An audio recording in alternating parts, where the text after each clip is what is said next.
Godina Oromoo Wallootti haleellaa hidhattoonni naannoo Amaaraa fi Affaar raawwataa jiraniin lubbuun namoota hedduu kan darbe ta'uu jiraattonni himatanii waraana kallattiiwwan sadiin hidhattoonni naannoo Affaar humni addaa naannoo Amaaraa fi hidhattoonni faannoo wal ta'uun hawaasa Oromoo Walloo irratti weerara cimaa geggeessaa jiraachuu Oromiyaa 11 jiraattota dubbisuun mirkaneeffatee jira. Qumbii Gidaaboo dabalata qaba. Godina Oromoo Wallootti haleellaa hidhattoonni naannoo Amaaraa fi Affaar raawwataa jiraniin lubbuun namoota hedduu kan darbe ta'uu jiraattonni himan.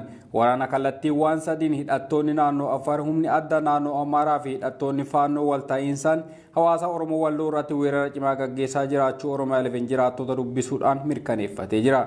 Lolli kallattii garaagaraatiin humna naannoo Affaarii fi mootummaa naannoo Amaaraa humna faannoo jedhamu dabalatee gaggeeffame kun aanaa baateetti torbee darbe irraa kaasee bifa addaatiin cimee jiraachuu jiraataan odeeffanne himee jira.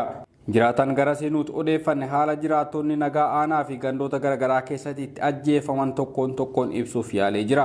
Haaluma kanaan guyyaa kaleessaa fi dheengaddaa lolli qindaa'aan kun aanaa baatee gandoota akka Sallaattee, Qillaahaa, Burree, Fallaanaa fi gandoota hedduu biroo keessatti lola meeshaa gurguddaa fayyadamuun humni naannoo Affaar wal ta'iinsa humnoota naannoo Amaaraa wajjin godhan kanaan ganda Burree irraa namni tokko, Sallaattee irraa namni tokkoo fi namni 4 biroo madaa'us hime. Kana qofa osoo hin ta'in humnoonni naannoo Affaarii fi mootummaa naannoo Amaaraa faannoo dabalatee aanuma kana ganda Qillaa Jaanjuroo jedhamutti masjiida gubuun namni tokko du'ee hedduunis madaa'uu namni nuti odeeffanne kun mirkaneessee jira. Aanaa Jillee Dhummuugaa fi Sanbatee iddoo Osaamaa Qurquruu jedhamuu fi Kololsoo jedhamutti lola qaamonni kun wal ta'iinsaan bananii turan. Hooggantoonni mootummaa finxaaleeyyiidha malee mootummaa miti jedhanis mootummaan naannoo Amaaraa humna adda naannichaa fi faannoo guyyaa kaleessaa konkolaattotaan fi achitti buusee lola qotee bultoota Oromoo irratti banuu hima. Lola cimaa guyyaa kaleessaa humnoonni kun hawaasa nagaa irratti bananiin Jillee Dhummuugaatti namni jadu'uu fi 9 ol madaa'us jiraattota naannichaa irraa dhageenyee jirra. Kaaba Oromiyaa godina Walloo aanaa baatee haalli kaleessa keessa ture haala ulfaataa gandoota akka Sallaattee, Burree, Fallaanaa fi Caacaatu bakka jedhamu irratti humni addaa naannoo Affaarii loluma cimaa meeshaalee gurguddoodhaan gargaaramee uummata qotee bulaa irratti baasatanii lola sana irratti namni tokko ganda Burree irraa du'ee namni tokko immoo ganda Sallaattee irraa du'ee namni 4 madaa'uudha. Masgiida jalaa gubanii ganda Qillaa Jaanjuroo bakka jedhamu ganda Sanda masgiida gubanii humni addaa naannoo Affaarii kunii fi mootummaan naannoo Amaaraa waliin ta'uudhaan akkasumas godhamaa jiru.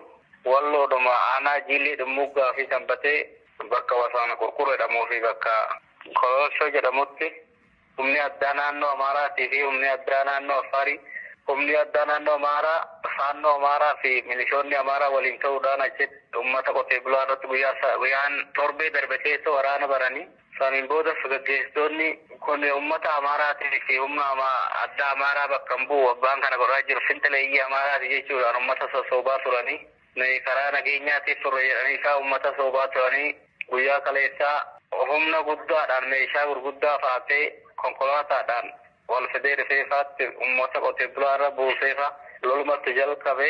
Loluma san irrattis namni hanga 6 du'ee namni 9 ol madaa'eera.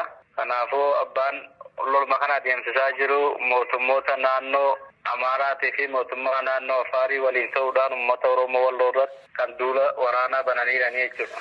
Guyyaa har'aa qabbanaa'eera kan naannoo Affaarii daangaadhuma ol dhufanii gandootuma jala ta'aniiranii kan naannoo Amaaraas immoo humna addaa fa'anii fa'aa buusaa jiranii garuu lolumichi har'a qabbanaa'eera malee isaan humna isaanii qopheeffachaa jiran jechuudha. Dasee irraa ammuma konkolaataa 12 gara Kamisee deemaa jiraachaa jiranii karaa Shawaarobiitiin karaa Dabra Birhaaniinis guuraa jira jedhanii. Kana qofa osoo hin ta'in lolli kun mootummoota naannolee lamaaniitiin Oromoota lafarraa balleessuuf gaggeessaa jiraachuus himu. Gochi ammataan kun osoo gaggeeffamaa jiru qaamni godinichaa fi aanaalee bulchan lolli qaama mootummaan gaggeeffamu waan hin jirreef dubbii ho'isuu dhaabaa jedhanii beeksisa baasanii akka jiranus hima. Akka jiraattonni nuti odeeffanne himanitti poolisoonni federaalaa lafa Oromoonni irratti lolamaa jiran san dhufanis lolicha gidduu seenanii turanis Oromoota achii gadi dhiisisanus humnoonni lola banan kun humna dabalataa iddichatti deebisanii waan qubsiisaniif kun nun laallatu jedhanii gidduudha akka ba'anis hima. Hogganoonni godinaa kuni bakka numbuu kan lolaa jiru uummata Amaaraa fi humna addaa naannoo Amaaraa miti kan lolaa jiru finxaleeyyii Amaaraa fi warri siyaasaa kana keessa babal'isuudhaaf fiigaa jirtan dhaabaa jedhanii isaan beeksisa baasanii kan lolaa jiru mootummaadha. Garuu isaan kun guyyaa kaleessaa federaalli humni addaa federaalli poolisii federaalaa walakkaa isheenee uummata Oromoo bakka sanii kaasisee kottaa bakka sana gadhiisaanii bakka sana yeroo gadhiisan humni addaa Amaaraati naannoo bakka sana qabatee loluma cimaatti banan jechuudha. Kanaan booda humni sun federaalli humna kootii ala kuni jedhee walakkaa dhaabe. Kana qofa osoo hin taane humni kun halkan eedas halkan gara naannoo sa'aatii 4tti magaalaa Kamisee karaa harbuutiin seenuudhaan namootaan halkan masjiida keessaa salaataa turan irratti dhukaasa bananii uummata akka baqachiisanis hime.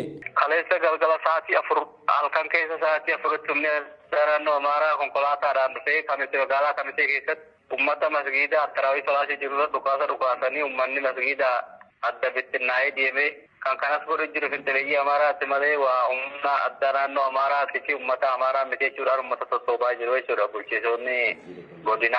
Masgiidni kan gubate aanaa baatee ganda sallaattee jedhamu bakka Qilaha Jaanjiroo jedhamutti jechuudha humna adda naannoo Affaariitiin kan gubate.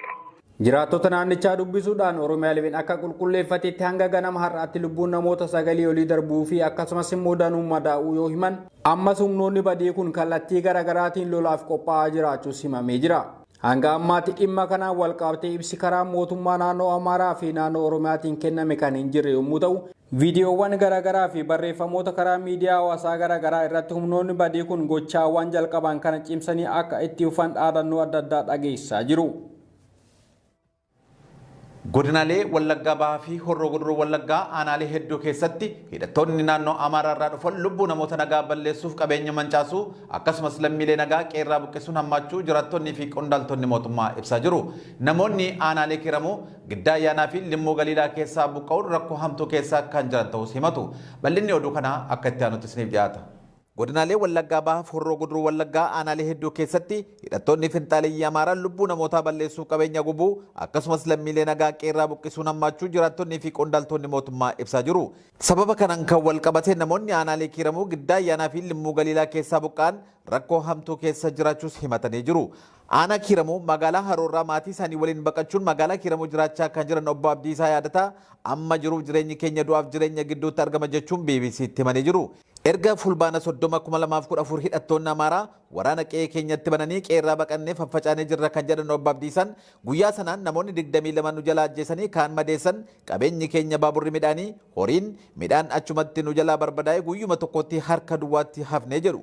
Maatii 9 qabaachuu kan himan obbo Abdiisaan qamadii kiloogiraama 25 kennamuufiitiin ala waan ittiin maatii jiraachisan akka hin qabnes dubbatu. Nuti qe'ee keenyatti deebi'uu barbaanna garuu mootummaan kanneen yakka kana nurratti raawwatan duukaa bu'ee seeratti hin dhiyeessine naannoo keenyas hidhattoota kanneen irraa qulqulleessuu hin dandeenye jedhu. Yoodhuma lafa duwwaa keenyatti deebine jennallee hidhattoonni kunneen ammas miidhaan nurraan ga'u jechuun yaaddoo keessa jiraachuu himu. Gandoota 16 aanaa kiramuu keessa jiran keessaa magaalaa kiramuurraan kan hafee ganda hunda keessayyuu uummanni buqqa'eera kan jedhan obbo Abdiisaan waliigalatti namoonni 45,000 ol buqqa'uus himanii jiru. Mootummaan namoota qe'ee irraa buqqa'anii bakka itti faca'anii jiraniif deeggarsa barbaachisaa akka taasisuuf kan jiran jiraataan kun akkasumas finxaaliyyiin meeshaalee hidhatanii uummata dararaa jiran sakatta'ee seeratti akka dhiyeessu tarkaanfiin akka fudhatamu gaafannaa jedhu. Magaalaa Haroo ganda duwwaa tokkorraa buqqa'uun amma magaalaa Kiiramuutti baqatanii akka jiran kan himan Adde Biraanee Kabbadaa erga fulbaana 30/2014 haliillaa hidhattootaan baqatanii qeerraa buqqa'anii jireenya ulfaataa keessa jiraachuu himatu. Guyyaa sanaan maatii isaanii namni 9 akka dhumaniif ijoollee isaanii 7 qabatanii baqachuun hanga yoonaa mana namaa kadhatanii akka bulaa jiranis dubbatu. Kan jiran nu barandaa namaati ani qoraan gurgureen maatii 8 jiraachisa kan jedhan Adde Biraaneen gargaarsi mootummaan nuuf kennu ji'a 3tti qamadii kiloogiraama 25 jireenya namaa keessaa baanee jireenya horiin gadi jiraataa jirraa jedhu.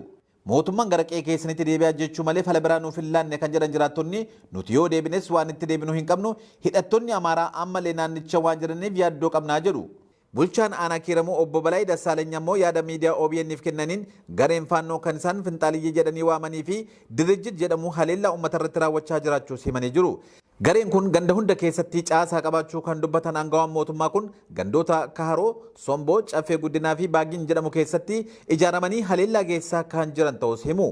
Akka obbo Balaayi jedhanitti hidhattoonni kunneen hawaasni Oromoo hundi akkasumas gaggeessaa mootummaa sadarkaa irra jiru hunduu shanee akka ta'etti hawaasa qabsiisuun sabni Amaaraa saba Oromoo akka jibbuuf hojjetaa jiru jedhu. Hidhattoonni kunneen aanaa keenya qofa keessatti kan gurmaa'an miti kan jedhan obbo Balay lixa Goojjamirraa kan dhufan ta'uu eeruudhaan uummata Oromoo nagaa buqqisuu, ajjeesuu, qabeenya isaa saamuu akka inni deebi'ee hin dhaabbanne godhu jechuudhaan gochaa garee kanaa ibsanii jiru. Haleellaa hidhattoota kanaan uummanni aanichaa 56,78 qe'ee irraa buqqee iddoo adda addaatti faffaca'uudhaan rakkachaa kan jiran ta'us obbo Balay dubbatu. Akka obbo Balay jedhanitti finxaaliyyiin kunneen saba Amaaraa da'oo godhachuudhaan haleellaa waan raawwataniif uummata nagaa Oromoof Amaaraa mariisisuun gandoota muraasa keessatti milkaa'us dubbatu. Bulchaan kun dabaluudhaan akka dubbatanitti gandoota naannoo Amaaraa waldaangeessan keessatti ammallee finxaaliyyiin Amaaraa daangaa ce'uudhaan uummata dararuu itti fufanii jiru jedhu. Rakkoo kana guutummaatti mariin furuun waan dadhabameef hidhattoota irratti tarkaanfii fudhatamuu akka eegalames ibsu. Namoonni haleellaa hidhattootaan gandoota aanichaa keessaa buqqaafaman waan meeshaa harkaa hin qabneef ofirraa qolachuu akka hin dandeenye komatu. Jiraataan finxaaleyyota Amaaraan qe'ee isaan irraa buqqaafaman obbo Darasuu Gammadaa akka jedhanitti finxaaleyyiin Amaaraa loon 12 na jalaa fudhatan isaan nurratti dhokaasu nuti immoo harka duwwaa jirra waan ta'eef rakkoo akkasii keessa jirraa jedhu. Godinuma kana aanaa giddaa ayyaanaa keessatti ajjechaaf saamichi buqqaatiin lammiilee nagaa mudachaa jiraachuu waajjirri koominikeeshinii aanichaa ibsee jira. Waajjirri koominikeeshinii aanichaa akka ibsetti hanga ammaatti humnootii finxaaleyyii Amaaraa jedhaman kanaan lubbuun lammiilee 152 darbuu fi manneen 251 gubachuu waajjirichi eeree jira. Aanaalee godina Booranaa garaagaraa keessatti namoonni 56 deeggarsa hawaasa hongee miidhamaniif dhufee faayidaa dhuunfaaf oolchan jedhaman to'annoo jala oolfamanii tarkaanfiin garaagaraa irratti fudhatamuu bulchiinsi godinichaa beeksisee jira. Gochaa kana keessatti namoonni qooda qaban hedduu waan ta'aniif isaan hafanis seeratti dhiyeessuu fi hojiin jalqabame akka cimus bulchiinsi godinichaa himee jira. Daraartuu Shaamii dabalata oduu kana qindeeffattee jirti. Aanaalee godina Booranaa garaagaraa keessatti namoota 56 deeggarsa hawaasa hongee miidhamaniif dhufe faayidaa dhuunfaaf oolfaman jedhamanii to'annoo jala oolfaman tarkaanfiin garaagaraa irratti fudhatamuu bulchiinsi godinichaa beeksise. Gochaa kana keessatti namoonni qooda qaban hedduu waan ta'aniif isaan hafanis seeratti dhiyeessuudhaaf hojiin jalqabame akka cimus bulchiinsi godinichaa hime. Namoota shakkaman to'annoo jala oolchuun kan danda'ame eeruun hawaasa cinaatti hordoffii fi sakatta'insa cimaa taasifameen akka ta'e kan hime bulchaan godina Booranaa Jaarsoo Booruu himee jira. Keessumattuu naannoo magaalotaatti namoota hannaa fi hojii badaan shakkaman to'atamanii seeraaf dhiyaachuun dhimmi isaanii qulqullaa'aa jiraachuu dubbate. Kanneen keessaa magaalaa Moyyaaleetti namoota sadarkaa hooggansaa irra jiran 5 irratti tarkaanfiin bulchiinsaa fudhatamuu hime.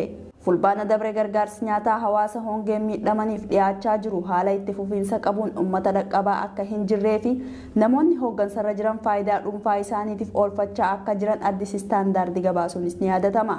Danqaa hooggantoonni dhiyeessii deeggarsaa irratti godhan rakkoo nyaataa uumamaa jiru sababa ta'uu isaa jiraataan Addis Istaandaard yeroo san dubbise tokko himee ture. Gargaarsichi nu bira hin geenye hooggantoonni waan hunda faayidaa dhuunfaa isaaniitiif fudhatan. Rakkinichi beela qofa osoo hin taane hanqina bulchiinsa gaarii fi hawaasaaf yaadu dhabuudhaas jee. Aanaalee godinichaa Gomolee, Gujii fi Waacillee aanaalee birootti bakkoota sababa hongee mudatee lammiilee fi beelladoonni isaanii miidhaaf saaxilamanitti. Namoota midhaan deeggarsaa mana kuusaatti kuusan akkasumas hanna deeggarsaa irratti hirmaatan 44